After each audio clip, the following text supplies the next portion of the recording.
Gadis ini mempunyai idea yang hebat. Jika anda tidak membawa payung ketika hujan, cuaca akan cerah sebentar lagi. Tidak boleh mendapatkan teksi pada waktu puncak. Kereta kosong akan tiba tidak lama lagi. Baru bersiap nak masuk kereta. Satu lagi tambang teksi secara tidak sengaja ditemui di atas tanah. Lampu hijau dalam perjalanan ke tempat kerja. Selepas turun dari bas, saya teringat bahawa saya pergi dalam keadaan tergesa-gesa dan terlupa untuk make up. Cermin besar segera muncul di jalan. Mungkin nasib akan habis, tetapi masih tidak dapat mengejar lift bangunan. Tetapi dia langsung tidak panik. Sebaik sahaja aku menoleh, lift yang kosong itu tiba serta-merta. Dan saya bertemu dengan seorang lelaki yang kacak. Sebaik sahaja saya tiba di syarikat, saya mendengar bahawa pelanggan besar telah tiba. Rakan sekerja saya kebetulan terperangkap di dalam lift. Tidak ada cara sebenarnya. Dia hanya boleh menerima pelanggan sahaja. Tanpa bersedia, dia hanya boleh membuat rancangan dengan bercakap kosong. Tanpa diduga, pelanggan berkata, "Ini adalah penyelesaian sempurna yang saya mahukan." Kemudian,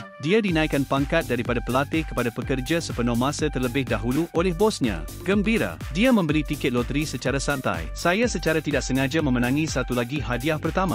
Orang yang menganggap mereka sangat bertuah, tidak sepatutnya ada nasib malang. Tetapi perkara tidak dapat diramalkan. Pada sebuah tarian, dia secara tidak sengaja bertemu dengan lelaki malang. Apabila mereka sangat bercinta, mereka berdua melakukan hubungan seks, dan mabuk ini benar-benar mengubah nasib gadis itu. Tumit kasut saya tiba-tiba patah semasa saya berjalan. Saya membongkok dan pakaian saya koyak. Dia juga ditahan dan dibawa ke balai polis tanpa sebab yang jelas. Kemudian dia dipecat oleh bosnya. Ekspresi Xiaomi pada masa ini, ia ialah emotikon pertama pada telefon anda. Ternyata Dam adalah lelaki yang sangat malang. Najis burung akan jatuh pada pakaian anda apabila anda keluar. Anda akan dilanggar oleh orang yang lalu lalang semasa berjalan. Selepas memukul seseorang, anda perlu menanggalkan seluar anda. Akhirnya, dia ditangkap sebagai Samsung. Tetapi selepas mereka berdua menjaringkan gol, nasibnya tiba-tiba bertambah baik. Dia dilanggar kereta dan masih dipanggil Haufi A5. Dia juga menyelamatkan seorang kaya secara tidak sengaja. Secara tidak dapat dijelaskan,